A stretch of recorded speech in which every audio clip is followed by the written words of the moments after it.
Maybe I'll start. Am I allowed to start, technologically speaking? Very good. Thank you. Well, welcome. Thank you very much for coming to this What's in the News session about democracy in Africa. As you probably know, I'm Bill Emmott. My panel here today are Kukua Manful, a social media strategist at the NGO Ghana Decides. Adedotun Eyinade here at Blavatnik as a MPP student with previous expertise in renewable energy, among many other things, and David Pilling, Africa editor of the Financial Times, who was previously in Asia for several years as Asia editor, and before that 5 years as Japan correspondent, and author of a book called, which I thoroughly recommend, called Bending Adversity. Since we share a background in East Asia, as journalists, I will open by mentioning when I arrived many years ago in Tokyo as a correspondent then for The Economist in the 80s. My job also involved covering South Korea. And there were, if you like, two cliches, at least two cliches that were trotted out routinely about South Korea at the time in 1983 or so. One was that South Korea had, in the early 1960s, had the same level of GDP per head as Ghana. I never actually checked this figure, but it probably was true. And by that time, in the 1980s, it had a GDP per head many, many times larger. It had been one of the fastest growing economies in the world over the ensuing 20 years. Success was continued. And the second cliche was that probably democracy would never really take hold in this supposedly Confucian society, and that unless the American occupiers, as it were, as they were seen by some, the American protectors of South Korea insisted on democracy, we shouldn't depend on it happening. And the same very much applied to a lot of the rest of East Asia. A broad assumption. There was even a debate about whether Japan was a genuine democracy. Perhaps there's still that debate. But nevertheless, that was a big debate. So I say that in order to say that was East Asia 35 or so years ago when I went as a correspondent. And democracy certainly has not taken hold in the whole of East Asia, but it has taken hold in quite a lot of countries, along with wider political and economic development. So looking at Africa today, one framing question is how do we compare it with that trajectory of development that we saw in East Asia before. I'm going to start by asking each of the panelists, beginning with David and then Kukua and then Ade, to give us a 5-minute opening set of impressions about the progress of democracy, particularly in West Africa, because that's where Nigeria and Ghana have representation here, but also the recent events in the Gambia and the ultimate transition, partly enforced by ECOWAS, has brought this subject to our attention. So, David. Thanks very much, Bill. You raised some very interesting questions, which I hope we'll get a chance to kind of engage with more deeply in, as we go on. But I'm just going to give a very quick overview. And as you've given me 5 minutes, I really just want to make two broad points. The first is that if you look at the state of democracy in Africa, as I've recently done in a few pieces in the Financial Times, one can only conclude that it's a curate's egg. And that, I think, is partly because there are 50 countries, and to talk meaningfully about 50 countries, with different experiences, different histories, is very difficult, perhaps impossible. But it's also because I think democracy goes, what one might call democracy, goes in waves. There has, I think, been sort of progress in Africa. We could discuss that. This is assuming that you think democracy is a valid goal, which I do. There has sort of been progress in Africa, but it's certainly not been smooth. I would sort of put African countries into three main boxes. I'm not going to name them all. The top box would be those where we can sort of see encouraging signs. Botswana and Mauritius are always named as democratic countries. I think that's I think they're sort of red herrings. They're sort of too small and too weird. I think Ghana is much more interesting, which has had elections since 1992. Successive peaceful transfers of power between parties, between different parties, competing parties, and they've not always been perfect. They've sometimes been disputed. They may have sometimes been fiddled, but they have had peaceful transfers of power. Gambia, where I was in December, where Yahya Jammeh had been in power for 23 years as a kind of awful dictator, ran an election. To his surprise, probably because he had no idea how unpopular he was, he lost. He initially gave up power. Then he said he wouldn't. And then the regional powers, which have become much more committed to democracy in West Africa, basically told him his time was up. And over a long and slightly messy process, including a fake invasion, managed to persuade him to go. He got impunity, so it's not perfect, but he did go, and Gambia now has an elected leader who was a security guard at Argos not so long ago in London.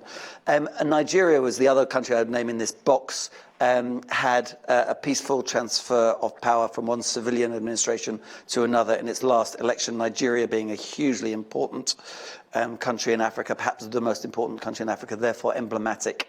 In the kind of bad box, you put countries like DRC, the Congo, which has never had a peaceful transfer of power. You've got Joseph Kabila, was meant to have an election last year, and he forgot to hold it, saying that they hadn't counted the voters, so it was impossible.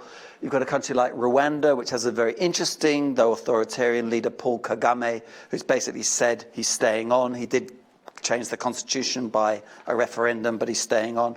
You've got Museveni in Uganda, who came to power saying the important thing was that people should come and then they should go. Well, he came, but he forgot to go. He's still in power 30 years later. You've got Somalia, where they held an election, but it's such a violent country and such a disorderly, dysfunctional country in so many ways that the election was held inside the airport. So those are the bad, because it was too dangerous to hold it outside. I could go on, Gabon, Equatorial Guinea, etc., Zimbabwe. Then you've got a few countries in the middle. I'd say Kenya, where you do have transfers of power. I wouldn't necessarily call them peaceful.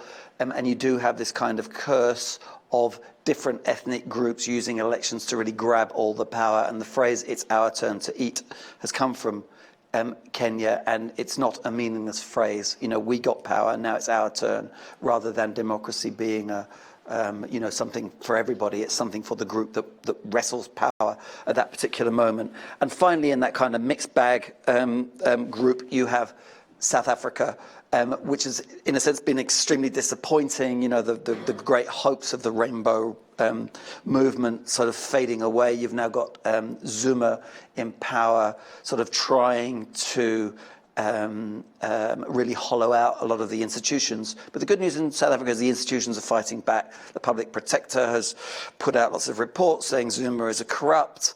He faces all sorts of court charges in a judicial system that is still basically free and fair. And even the electorate is now saying, well, if you ANC are going to be so hopeless, we're not going to vote for you, we're going to vote for other powers. And they've kicked them out in 4 big cities. My second point, and I will be very brief in this because I'm running out of time, is that unlike in the Middle East and some other parts of the world, even parts of East Asia, as Bill has mentioned, there is this kind of assumption in Africa that democracy is good. There's an assumption that you see at the African Union, which is a kind of heroic assumption given that many of its members are decidedly undemocratic, but there it is in its charter, basically says peaceful transfer of power, sovereignty of the people. It's rhetoric, but it's not meaningless rhetoric, I don't think, as we saw in West Africa, where ECOWAS, which is not perfectly democratic itself, still shoved out Yahya Jammeh because there is this kind of belief, abstract belief perhaps, in the virtues of democracy. So something is happening there that's kind of interesting.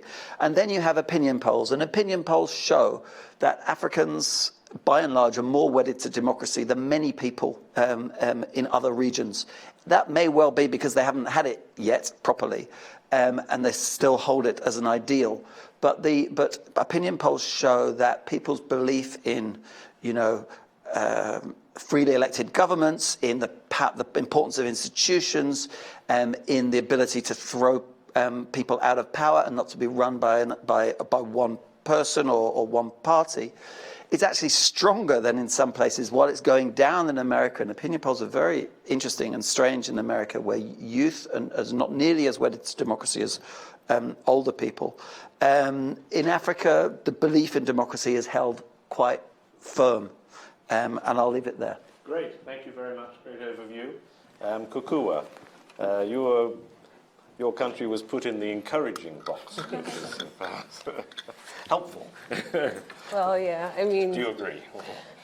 Well, this is what we are told, and Ghana is always cited as a beacon of democracy in Africa, which is nice to hear, but there's still a lot of work to do, which is why my organization, Ghana Decides, exists, because democracy doesn't end at voting.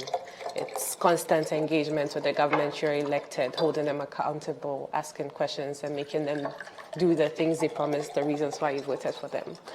But that said, for us, it's been interesting watching the trends, other elections in other African countries, like, for instance, in Nigeria and in Gambia and Ghana. A mere 5 years ago, people used to laugh at us when we said you could tell what would happen from social media and what conversations people were having. I remember before President Buhari got elected, someone from the governing PDP made a joke on Twitter that elections aren't won on Twitter, so Buhari win on Twitter, but ha ha ha, we're going to win on the ground. And then the election results came and they didn't win on the ground.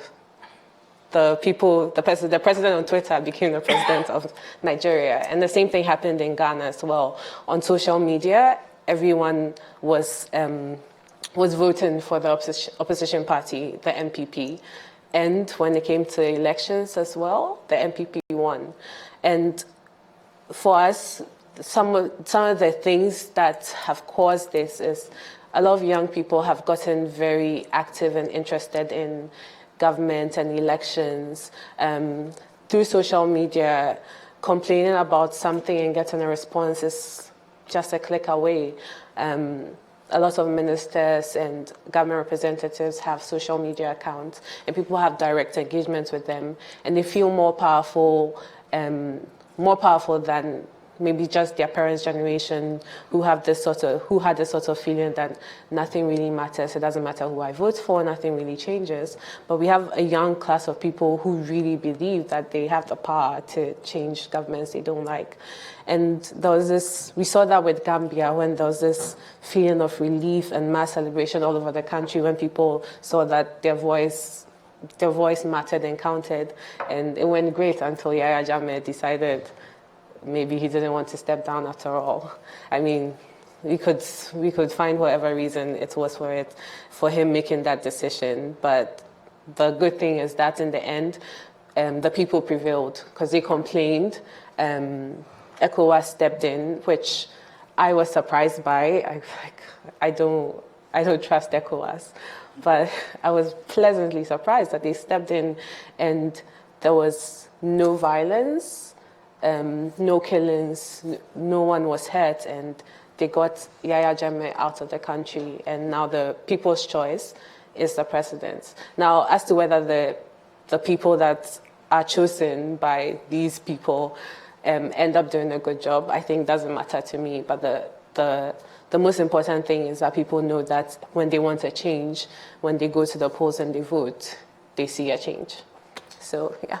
That's great, thank you very much. Well, I'll ask you a bit more about why ECOWAS stepped in, why, in your view, in a moment, and on the social media impact. But Ade, how does it seem to you, both from Oxford and Nigeria? Do you see Nigeria as in the encouraging box, or is it always somebody's turn to eat? Sadly not. I just thought to say that, there's a temptation to always reduce democracy in Africa to just the frequency of elections. Elections are just a day in 5-year events, whether it's presidential, whether it's parliamentary, whether it's county or gubernatorial elections. And there's always a tendency to reduce, the health of democracy on the continent to the number of times you do hold elections. But I think that democracy goes beyond, the frequency of elections. I feel like the health of democracy is dependent on the strength of institutions that you have, the rule of law, the soundness of the rule of law, the strength of the judiciary, the principles of separation of power, and so it's to that extent that, I feel like you can make a reasonable and a sound judgment of how democracy is faring on the continent beyond, the frequency of election. Now, if you want to reduce the argument to the number of times we've had elections on the continent, I think it's important to also take an historical excursion for want of, a better description, to look at what's been happening on the continent 2, 3, 4 decades ago, and to look at how the continent has been a theater for, geopolitical rivalries between the U.S., on one side and then the USSR. You mentioned, in those days when you think about Africa, you'd always remember the strong men, the likes of Mobutu Sese Seko, in Zaire, now Democratic Republic of Congo. You always remember like Mengistu over there, in Ethiopia.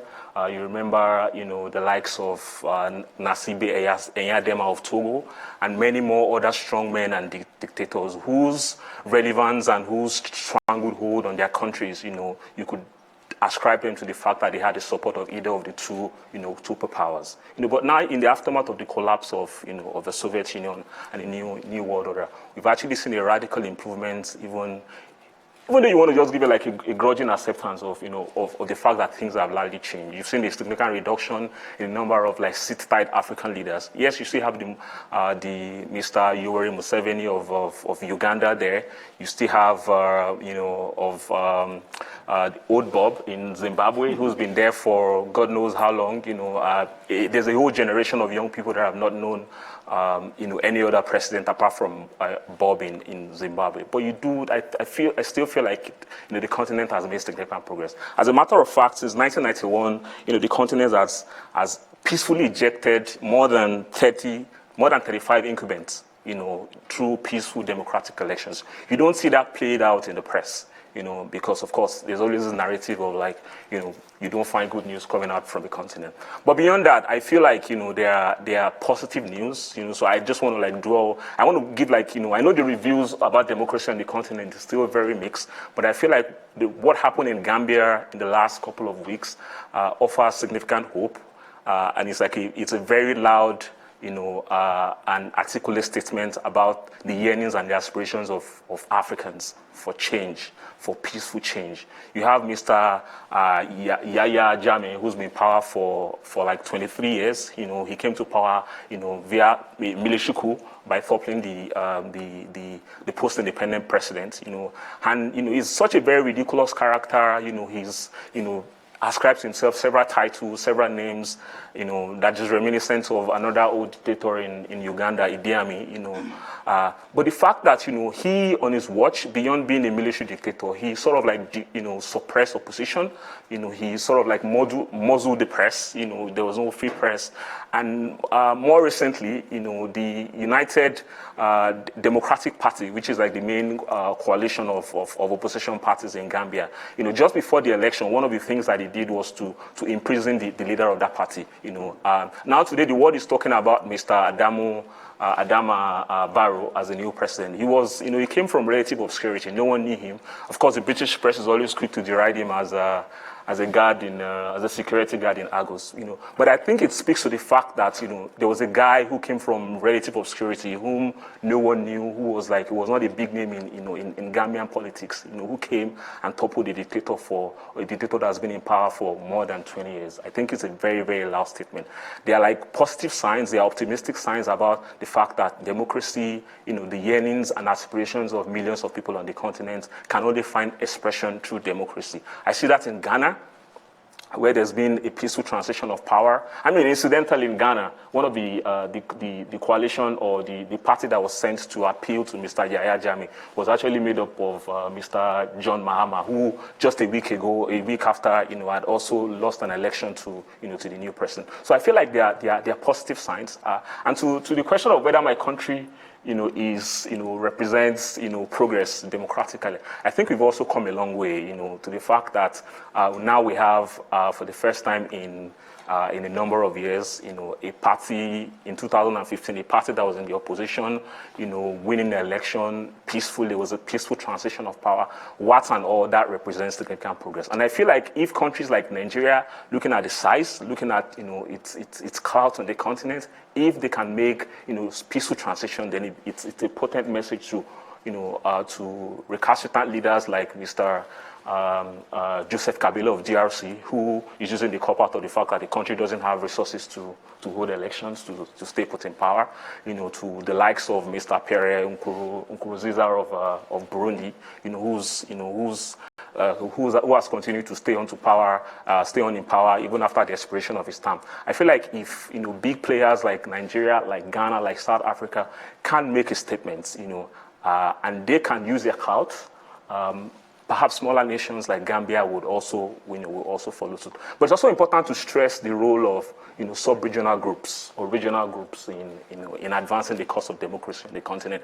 I think about ECOWAS. Most people are quick to forget that ECOWAS is just a regional trading bloc, economic community of West Africa. But it has a rich history of intervening in resolving constitutional and political issues, amongst the member nations. You think about ECOWAS, of course, what they've always been like, bad reviews about their role in Liberia, in Sierra Leone, of the role that, ECOMOG monitoring, groups have played, in resolving crises in those countries. But I think that it represents a positive, a positive achievement, it represents development that a regional group, especially in the light of a world where that is increasingly tending towards insularity, that you have regional groups that are mounting pressure on member states to adhere to the tenets of democracy.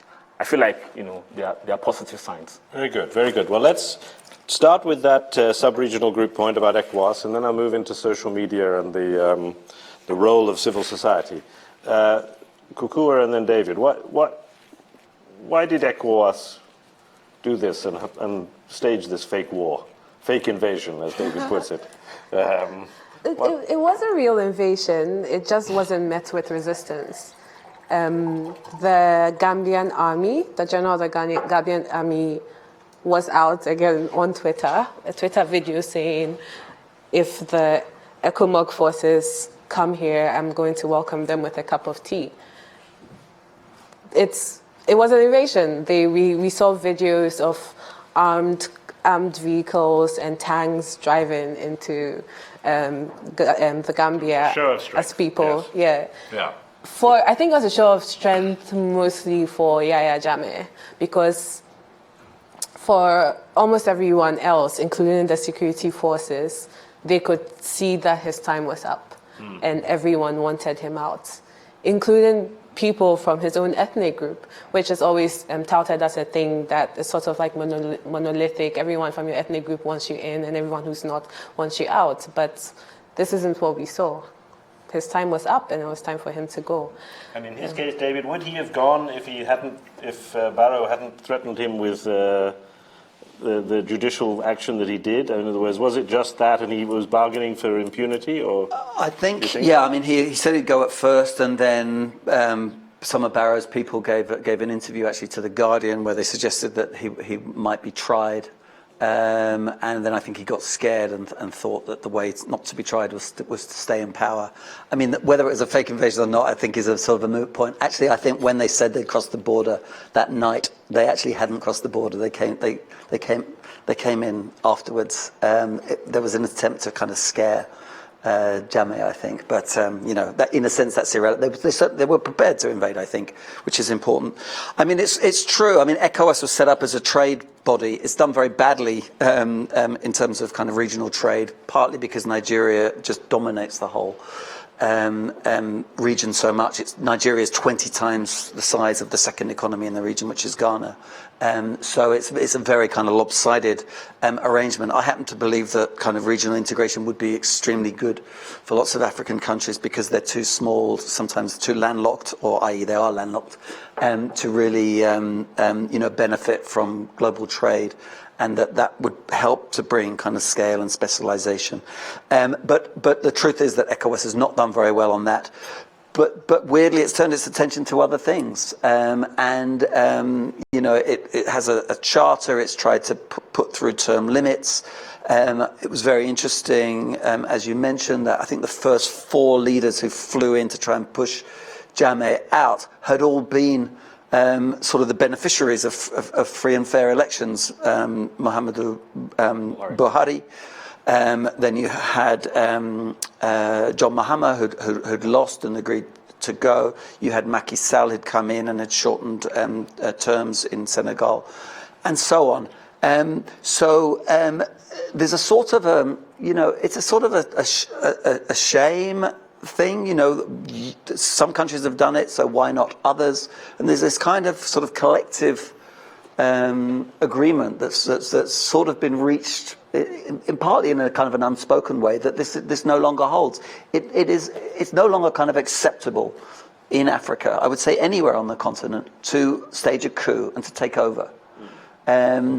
Soon, I think it may no longer be acceptable to change the constitution and increase your term limits, although that certainly has been done, and we've seen that in Rwanda and Burundi, Uganda. DRC is trying, but maybe will fail. We don't know. But I think there could come a point where that's no longer acceptable. I think just finally the point is that ECOWAS has shone here. ECOWAS has been much better than the other regional groups. So there's a regional group in East Africa which has actually been a bit better on trade, but has not really tried to police what's going on in terms of democratic transfer. And SADC has been the real one that's stuck out and has actually been quite poor. You had South Africa, which ought to be the kind of democratic beacon, certainly of that part of Africa. Thabo Mbeki, very reluctant to put pressure, say, on Zimbabwe and on Robert Mugabe to leave. So SADC really has been behind the curve when it comes to sort of institutionalizing democratic norms, in its sub-region. How much store should we put on social media, Kukuwa? I mean, and if you like, technological disintermediation of the traditional methods of political control, which is what one is talking about there. What makes the difference into whether it's, as you say, you're elected on Twitter and then you're really elected or not? Yeah, I mean, I'm biased because most of my life is lived on social media, but it's given people that would previously not have access in a very easy and quick way. One example that comes to mind was a case where an employee of an oil company, an international oil company in Ghana, got injured and was abandoned in a hospital in South Africa, who I didn't know from anywhere. His brother tweets a photo with this. I copied this tweet and tweeted at my former foreign minister, and she sees this tweet, sends me a message, can you confirm this? I'm like, I confirm it, and then she calls, and then she resolves the situation. My father or my mother would never have been able to do something like this.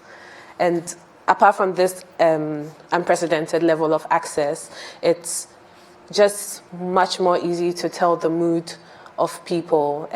So we had radio, which was very useful before, but then we got in Ghana, I'm using the example of Ghana, but it got, a lot of the morning shows got invaded by serial callers who were paid by political parties to always call in and give positive feedback and take over the conversation. But with social media, it's different. It's much harder. You can deploy bots, which was certainly done by the last government, in the election, but it's so easy to see that this is not a real person as opposed to that. And I mean, I know we're talking about African elections, but it was also very useful in the American election, and maybe it didn't go away where most people wanted it to go, but you can't deny how important social media, big data, being able to predict people's actions based on their activities online was. But also your sort of civil society organization, how widespread is that?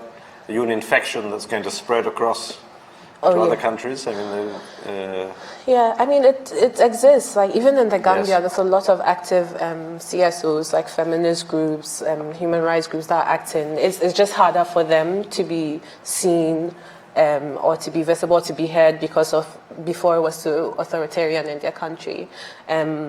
The interesting thing for me, especially looking at Nigeria and Ghana, is that people are moving from just elections to engage in other ways. There's people setting up civil society to look only at parliament, only at the constitution, to try and make, because some of the things you can't change because there's constitutional laws that may be not so democratic leaders put in the constitution to put certain things in place. So people are now looking into that to see how they can change things from within, get people more involved, which I think is the future. More people involved in every stage of the process and not just that election every 4 years. Quite. Ade? I, as much as I'm quick to admit that, there's a lot of engagement happening on social media among young Africans, but I always do feel like there's this temptation to always restrict the conversation to just social media alone, and there's little offline conversation, which is what I find particularly troubling, on the continent, especially as a young person, pardon me. So what you find is that in big cities, that are usually bastions of opposition, you find a lot of young people engaging in townships, But if you move interlands where, of course, the internet penetration is quite low, you really don't find a lot of social media engagement. Yeah, people have phones, and in fact, mobile phones are actually they're blazing a very revolutionary trend, on the continent. The use of mobile phones for things as payments, for mobile money, especially in East Africa. But I always feel like, the conversation on social media, it's usually among young, urban, middle class folks. It's not very broad. There's little connection with offline engagement. But then there's also a worrying trend which we see in most countries, especially countries where they have very undemocratic leaders. There's a tendency to always resort to internet shutdowns. Which is a trend that we're even seeing even in Cameroon most recently. Where, because the government feels like we don't want to encourage dissent. We don't want to encourage, growing, expression of dissenting views. They just tell the telecom companies to shut down the internet.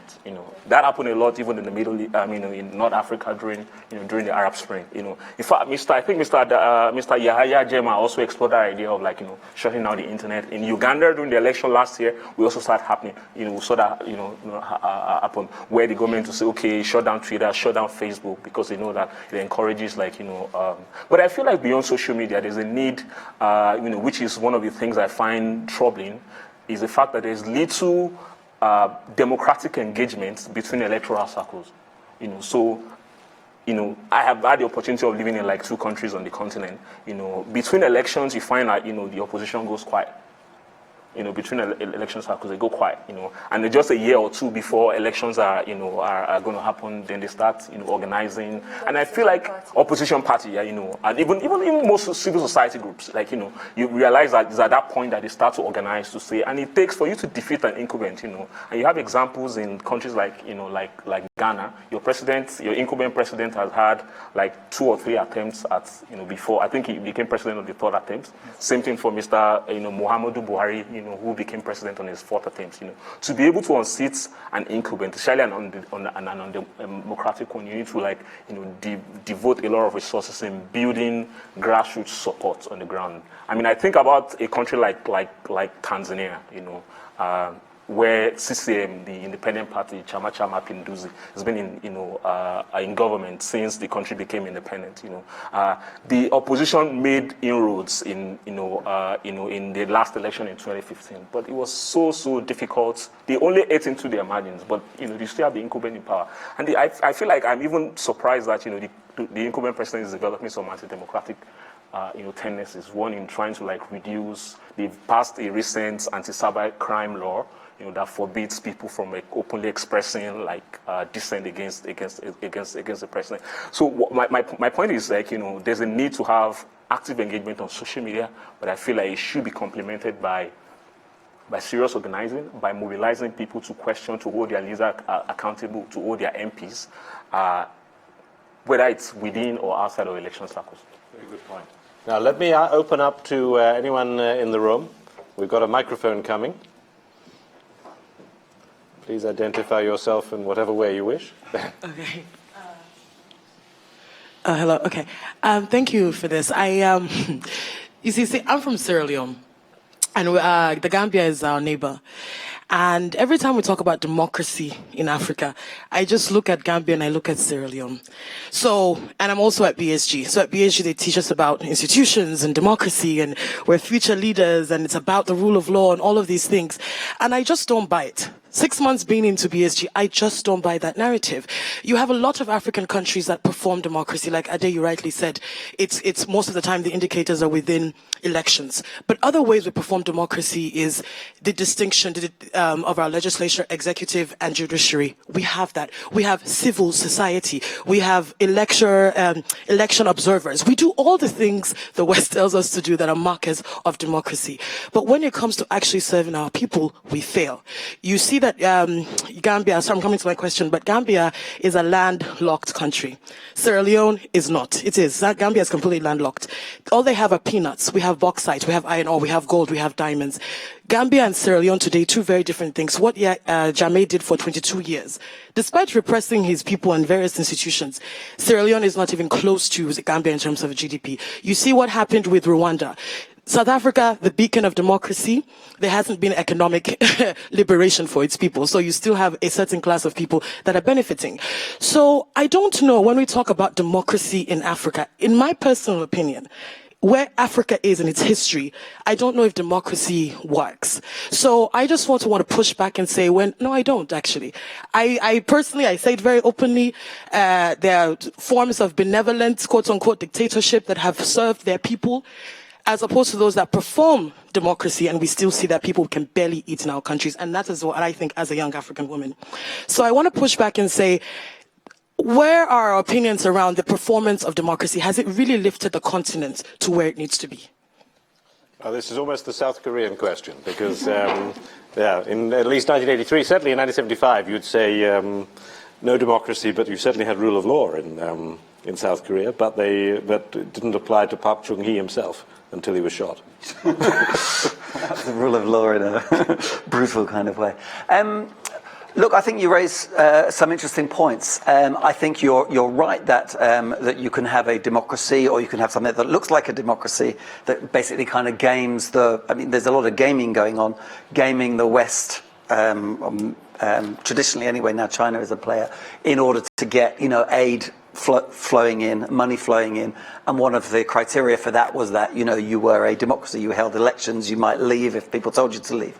And there's been an awful lot of gaming of that. And it's true that if you want to look at, a typical African country, too often it has been that people come to power, and they come to power not to serve the people, but to serve themselves, their family, maybe their community, if their community's lucky, and there it stops.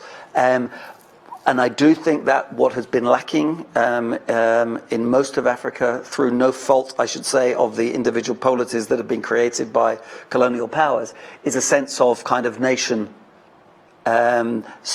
state That is, I think, the fundamental thing that's lacking. So if you look at South Korea has felt like a nation, partly in opposition to China, for 2,000 years. China has felt like a nation as the Middle Kingdom for 5,000 years. Japan has felt like a nation for 2,000 years. So even if they were run by autocrats, they sometimes, in the best cases, not in North Korea's case, obviously, but in the best cases, were run by autocrats who had a kind of a national project. Park Chung-hee would fit into that, so would Chiang Kai-shek in Taiwan.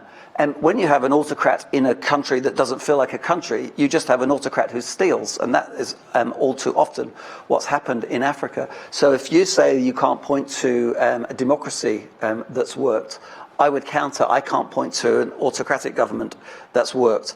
I could raise two. I could raise two, possible exceptions to that. And these are countries that people are looking at very closely, and that's why they're so interesting. One is tiny Rwanda, run by Paul Kagame, where there have been some advances over what had been, after a genocide and absolute kind of abominations that had happened there.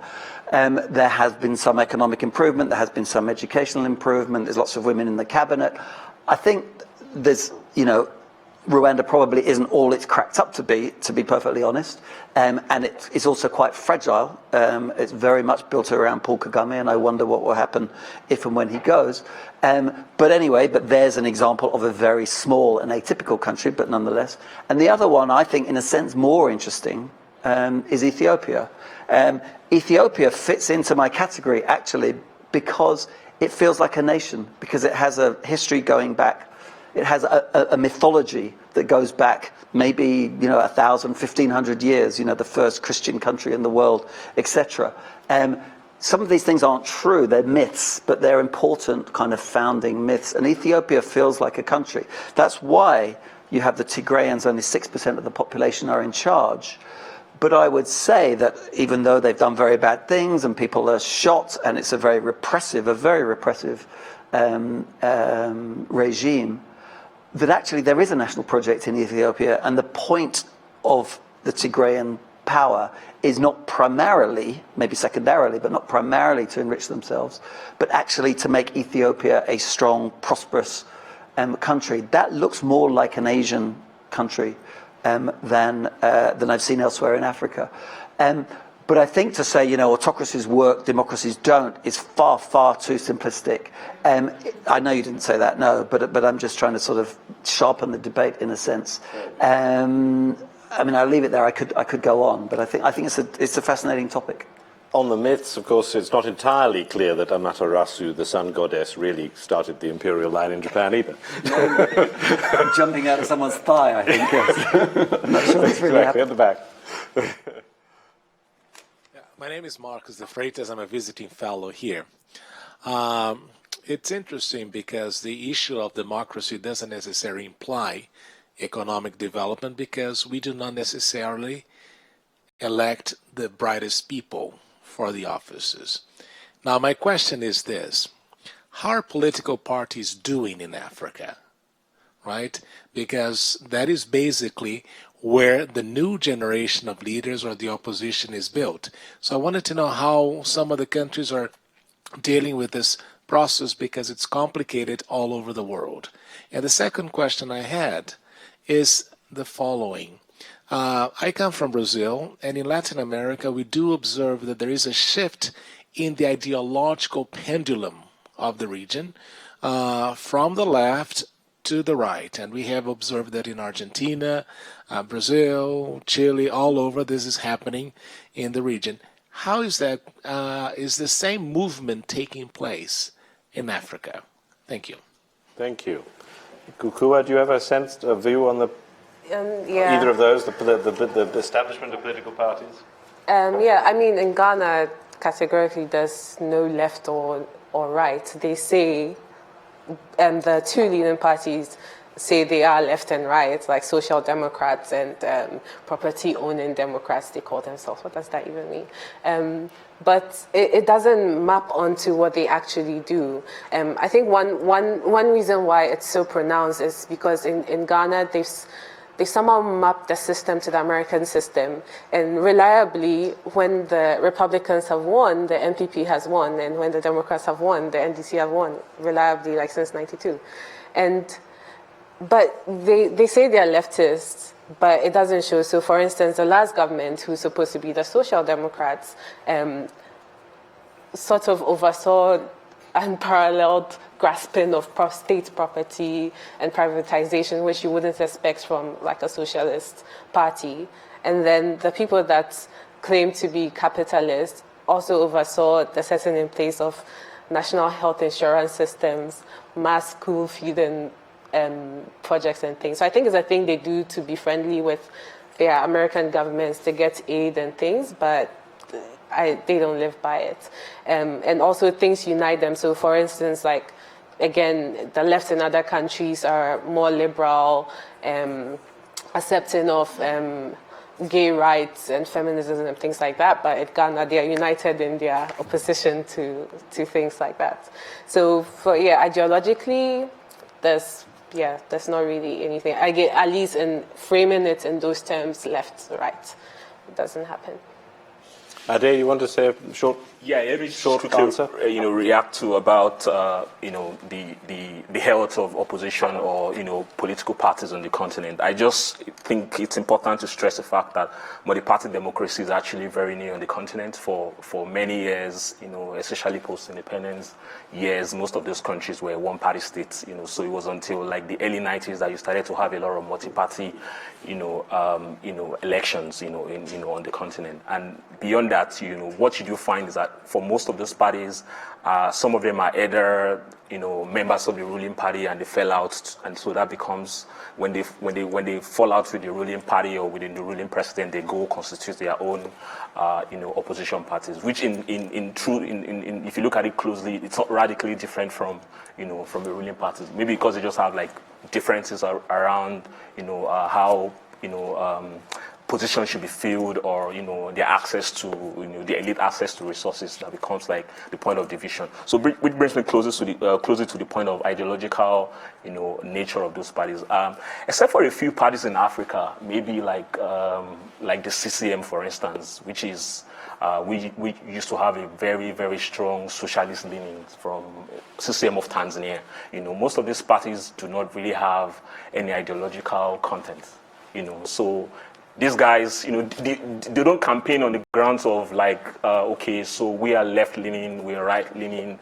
For some of them, they get, their reform policies or their programs are copy and paste from maybe, IMF recommendations. Let's sell or let's privatize all the assets, And so you really don't find, the kind of ideological swing that you're seeing in Latin America, playing out, whether going from left to right or right to left, except for a few parties. Then maybe in Southern Africa, where there's a lot of grievance around land distribution, if that amounts to ideological difference, then that could pass for ideological difference to say, okay, Mr. Bob would say my ideology is how to distribute lands because the blacks feel like, the whites have appropriated lands for years, or in South Africa where Mr. Julius Malema is campaigning on the grounds of, his new EFF party about how they're going to redistribute lands when they get to power. So I really don't think that, there's a lot of like ideological difference, but I think I admit the fact that there's a need to have like really very strong opposition parties that really stand, for values that stand for sound programs and reforms, and then they can challenge either the ruling party can challenge incumbents on the basis of ideas and not on the basis of religion or ethnicity, as it is in most places. Some more thoughts from the room at the back there. Yeah, the microphone coming. There we are. Thanks. My name is Jessica. I'm also a student here at BSG, and I'm from Rwanda. Rwanda. Yeah. Yeah, so my question is actually related to this that we just talked about. Our political parties, for the most part, in different African countries, their origin comes from movements of, resistance or like maybe the genocide, and this is a party that comes in and is rescuing the country and somehow like captures it, and that's part of why it's the RPF, for example, in Rwanda it has the grip that it has, because people see it as the liberator, the people who actually got us from one point to where we are right now. So my question is, and the other thing also is that parties don't have that much of like a party discipline. There's a lot of like falling in and falling out of coalitions depending on what's happening in this election. For example, in Kenya, we see that a lot. Some kind of like make a coalition this way this year, and then 4 years later, they're falling out and doing something else.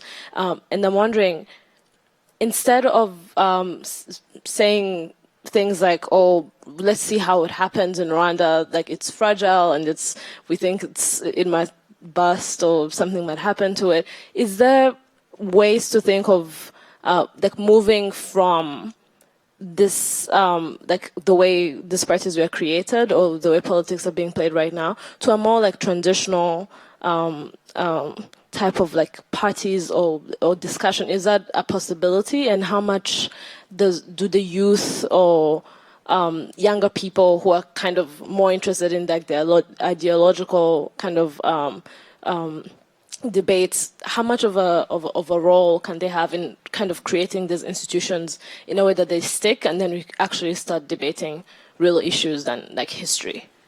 David? I can have a go at that.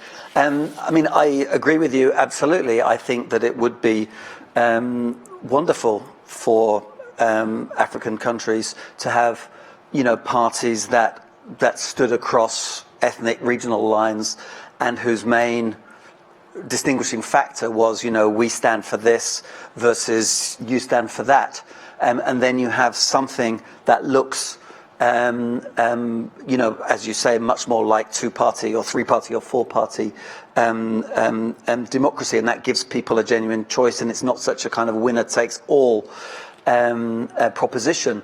There are a few sort of factors that are pushing against that. One is that, and youth, by the way, I think has a huge role to play in that. I mean, it's for young people to do, really. There are a few things pushing against that, I would say. One is that, these countries are very, very young. Rwanda is perhaps a slight exception in that there is a kind of a sense of nation that does go back much further, sort of. But generally, certainly the borders that these countries have are extremely recent. They don't, I'm going back to my previous point, but I don't think one can, I personally don't think one can overstress that enough. So if we say, my God, what a mess, it's hardly surprising, given the shortness of the history. You could turn it on its head and say, well, actually, you can see various trends emerging that look actually kind of quite promising. The other is the kind of international background, when we're wanting, and I think correctly, sort of clear, distinguishing ideologies so that people know what they're voting for in Africa. The international background is that politics is entirely confused. I mean, I was watching the TV last night and someone described UKIP as a left-wing party. My mouth nearly, but we are in a very muddy period where Donald Trump, a lifelong sort of Democrat, runs as a kind of loony right-wing Republican. I mean, it's very hard to pigeonhole people. We do seem to have a kind of breakdown. And I would sort of, there may have been a move from left to right in Latin America, although I think in the elections in Ecuador, that's still, perhaps, you've got Bolivia, Chile has bounced between the two. But I would say that, I was in Latin America a long time ago, we've kind of seen this before, and you've had moves from the right to the left and then back again. So you've had these kind of swings, which is maybe Latin America's way of being a bit kind of messy and muddy. So I think the background against which we want, I think correctly, sort of clearer distinctions and parties that look more like parties, is that in the rest of the world, we're sort of going the other way, and it's becoming much harder to tell. And do you, just as a final, we must close, but do as a final issue, just very briefly, all of you, China and Chinese investment. To what degree, if at all, does that have an impact in parts of the continent on this issue, on the merits or otherwise of democracy, on the progress or otherwise of democracy? Ade, Yeah, let me start. With regards to China, what China, the China model is becoming like a template that is being touted, largely by presidents or rulers with anti-democratic, tendencies. They are always to hold China to say it's not a democracy in the Western or the liberal sense of the word, and so we can use their model and replicate the model in our countries. You find that a lot, and because China is making large investments in Africa without asking questions or hypocritical questions that is that the West would ask, to say, oh yeah, we don't care about human rights, we don't care about whether you're a military dictator. All we're concerned about is your extractive industry. We want to get oil, we want to get gold, we want to get whatever we want to get and get out of this place. We don't care about your politics. Has it made a big difference? I mean, is it really resonant, these arguments? I mean, people tout all sorts of Yeah, so someone makes, I remember, once a joke was made in Tanzania about how President George Bush came to Dar es Salaam, and he was handing out things to people, and then the Chinese came and said, we're going to build a brand new, national stadium for the country, FOC, free of charge, And so, you can easily, and then why the West will come and say, we are concerned about your compliance with, democratic values. The Chinese do not ask those questions. And so it still boils down to the same thing, the quest for, for the natural resource of the continent. And of course, if you look at it what really, really facilitates access, especially for countries that are looking to explore, I feel like for them, they are better off when they have very weak institutions and very poor leaders. It's great to their meal. It helps their own, when rather than have sound systems, sound institutions that will check red tape, that will check, corruption, that is very prevalent in the extractive industry. David, do you agree? What do you Yes and no. I basically think that China has been good. A good force in Africa. Sure, it's less bothered about democracy. Sure, it lets dictators off the hook. Although we've seen it's a mixed picture, and it's not necessarily a picture that's moving backwards. So hasn't necessarily created kind of negative momentum. But the other thing I would say is that if anybody is a dictator in Africa and they want to invoke the Beijing consensus as opposed to the Washington consensus, then they better produce 10% growth for 30 years, which is what China's done. And then we can talk. Until then, I think they should put up or shut up, basically. But China, I think, has it has been an enabler. It's far from perfect, but if one looks at the post-colonial record of the West in Africa, that has been far from perfect, and I would say, in many cases, wholly destructive. And the Americans were prepared to prop up Mobutu when it served their purposes. So I don't think we can look back at the West through rose-tinted eyes and say, we promoted democracy. So in that sense, I think they're about, there's not as big a difference as we might think. The big difference is China's built roads and ports. They may not be the best roads and the best ports, but they are there, and they literally were not there before. And that is an enabling factor. It could be enabled, it could help people to steal more quickly and to steal more efficiently, or it could help countries develop a sense of nation and a national project and spread wealth. But once the roads are there, at least you have a start, and they weren't there before. Very good point. Kukuru, just one final 30-second point before we close. Yeah, I would agree with that, a lot of that as well. How China's influence has played out in countries has been based on how the governments and the authorities have negotiated and dealt with. So some countries have come off better than others, but that's more a function of how the governments have approached it than anything China is doing in particular. It's the same. The value is the same. The Western powers or China offering things, but it just seems like you see more tangible results when with Chinese. As I'm driving through Accra, I see more Chinese contractors building roads and bridges and things, and it seems more immediately visible than when it's coming from the West. Excellent. Well, with 50 countries and an enormous lot of things to talk about, we could go on for hours, but we can't. because we'll be thrown out. But let me thank all of you, Kukua Manful, Adedotun Eyinade, and David Pilling for treating us to a wonderful tour d'horizon of the continent. Thank you all very much for coming. Thank you.